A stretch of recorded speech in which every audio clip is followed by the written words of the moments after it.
Imaginen por un segundo el sol abrasador del antiguo desierto iraní. Es implacable. Literalmente, la tierra se agrieta bajo nuestros pies por temperaturas brutales. Sobrevivir ahí parece totalmente imposible, ¿verdad?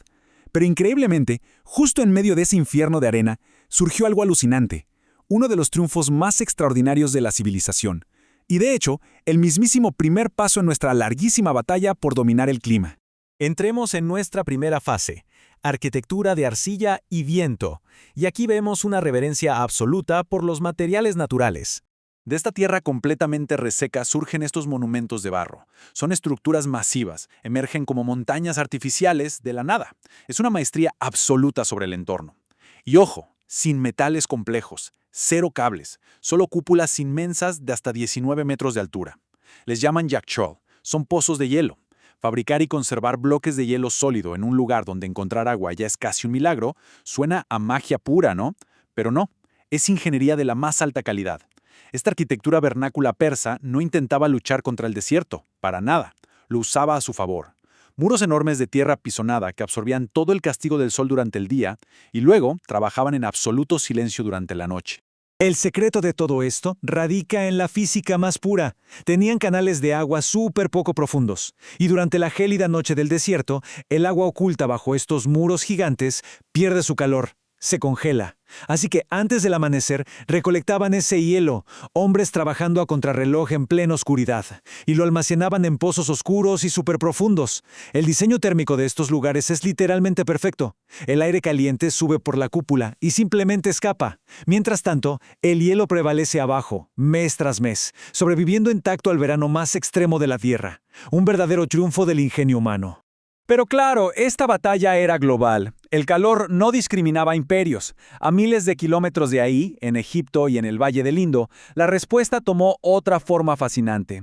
La famosa vasija Sir. Es un diseño brillante justamente por lo simple que es. Básicamente una vasija de arcilla porosa metida dentro de otra un poco más grande. Y en medio la separaba una gruesa capa de arena húmeda. Entonces, cuando el viento cruza la superficie, evapora el agua lentamente. Y esa misma evaporación va extrayendo todo el calor del interior.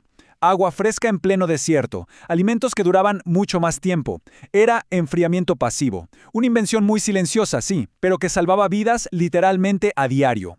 Pasamos a la fase 2, el imperio del hielo. Llegamos al siglo XIX y la velocidad del mundo cambia por completo.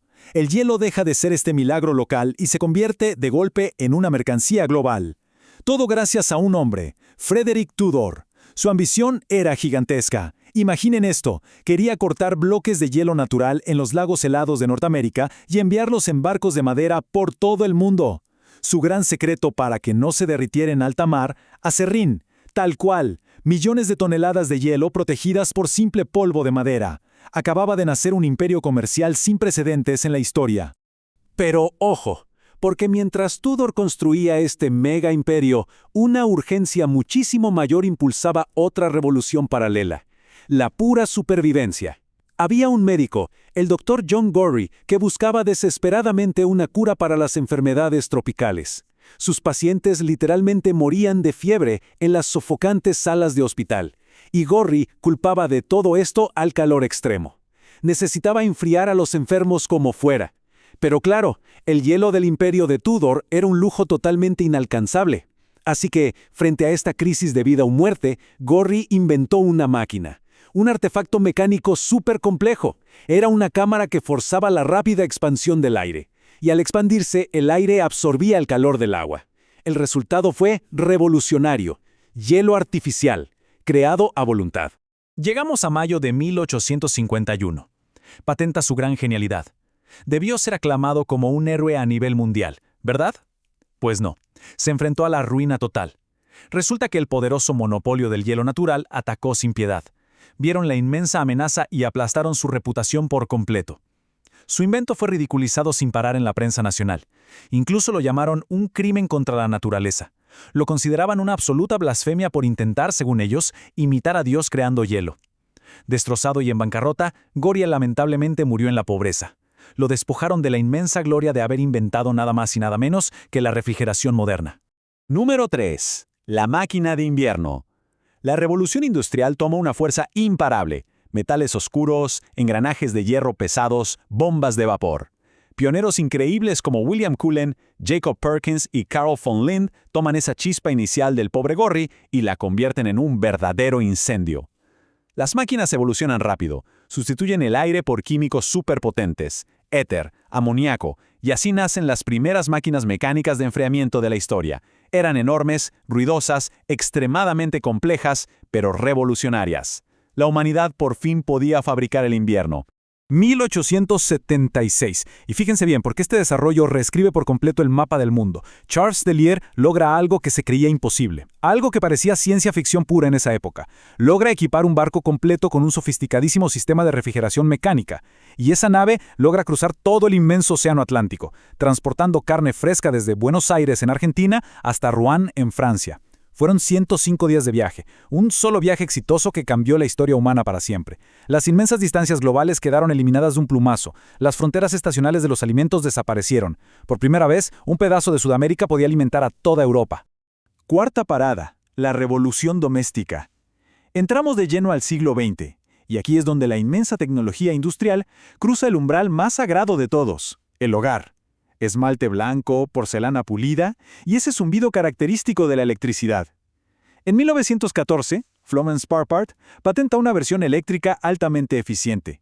Y poco después, en 1925, modelos mucho más compactos como el famoso Electrolux lo cambian absolutamente todo. El frío ya no era un privilegio exclusivo de reyes o magnates. Tampoco era algo solo para los gigantescos buques de carga. De repente, el invierno vivía cómodamente adentro de la cocina de millones de personas. Y la magnitud de este cambio alteró por completo cómo nos comportamos como sociedad. Piénsenlo bien, hizo posible el nacimiento del inmenso supermercado moderno. Anuló por completo esa obligación histórica de tener que ir a comprar víveres frescos todos los días al mercado local. Hasta cambió la propia arquitectura de nuestras ciudades. Y claro, dio origen a la enorme era de los alimentos ultraprocesados, las famosas cenas congeladas listas en un par de minutos. De repente, como por arte de magia, la humanidad tenía el poder de suspender el deterioro orgánico de la materia. El reloj biológico de la comida se detenía con el simple acto de cerrar una puerta. El tiempo quedaba congelado a nuestra voluntad.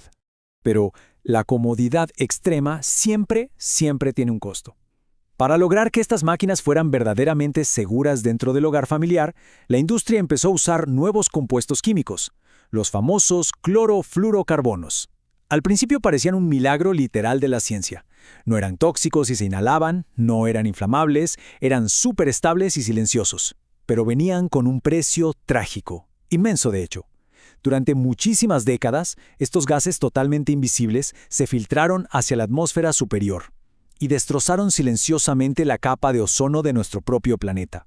Nos protegieron del calor en casa, sí, pero nos expusieron al fuego del sol a escala global. Fue una crisis planetaria sin precedentes, una emergencia crítica que finalmente culminó en una histórica prohibición global allá por 1994. Y hay otro giro bastante oscuro en esta evolución tecnológica que vale la pena mencionar. Las enormes cerraduras mecánicas de las neveras de los años 50 cerraban herméticamente. Básicamente eran bóvedas de acero pesado. Pero trágicamente se convirtieron en trampas mortales. Niños pequeños que jugaban a las escondidas quedaban atrapados en su interior, sin ninguna forma de abrir desde dentro. ¡Una locura! Esta tragedia forzó a la tecnología a evolucionar rápidamente. Y en 1958, un rediseño súper silencioso terminó salvando incontables vidas. Los sellos magnéticos, una simple y sencilla banda de goma magnetizada bordeando la puerta. Fue un cambio brillante. Garantizaba sellar perfectamente el frío, pero permitía abrir la puerta con un simple y suave empujón desde el interior. Diseño industrial literalmente salvando vidas. Y llegamos a la fase 5, el tiempo congelado, el presente. Al observar cómo avanza lentamente la escarcha sobre el metal frío, surge una perspectiva mucho mayor de todo esto. Toda esta vasta y a veces dolorosa historia tecnológica no ha sido un simple intento de enfriar el aire, no. Detrás de los domos de arcilla de Persia, detrás de aquellas vasijas de arena del Nilo, de las enormes naves industriales de carga y de las puertas magnéticas, yace un deseo humano muchísimo más profundo e instintivo. La resistencia absoluta contra la decadencia, el rechazo frontal a la putrefacción de las cosas. Conquistar el calor fue, en realidad, conquistar la materia misma. La realidad actual que vivimos es tan asombrosa como extremadamente frágil. Sangre almacenada cuidadosamente en bancos de hospitales, vacunas que salvan a millones de personas, enormes redes de supermercados abasteciendo a continentes enteros a diario, metrópolis de cristal brillante erigidas justo en el corazón de desiertos ardientes. Todo, y digo absolutamente todo esto, pende de un hilo invisible, la ininterrumpida cadena del frío artificial.